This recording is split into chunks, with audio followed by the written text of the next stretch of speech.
అందరూ నేర్చుకోవాల్సిన పాఠం ఇది, అందరూ గుర్తుపెట్టుకోవాల్సిన మాటలు ఇవి.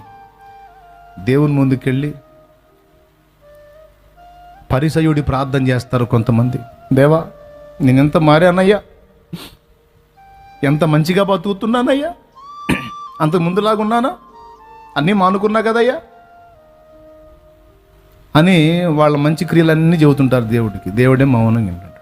చెప్పు, ఓకే, నువ్వు ఎంతసేపు చెప్పినా కదలడా ఆయన. నేను వాళ్ళకి ఆహారం పెట్టాను, వీళ్ళకి డబ్బులు ఇచ్చాను, వాళ్ళకి అది చేశాను, వీళ్ళకి ఇది చేశాను, నేను అన్నీ మార్చుకున్నాను, అన్నీ మానుకున్నానంటే ఓకే చెప్పుకో అంటాడు. ఇట్లా పెట్టుకొని కూర్చుంటాడు. చెప్పు, అయ్యా ఇవన్నీ కాదు, నా నీతి క్రియలను బట్టి కాదు, నీ కృపను బట్టి గుర్తు చేసుకోయా అను. అప్పుడు ఈ చేయి తీసి ఆ బిడ్డకి సహాయం చేయమని దూతకు ఆజ్ఞాపిస్తాడు.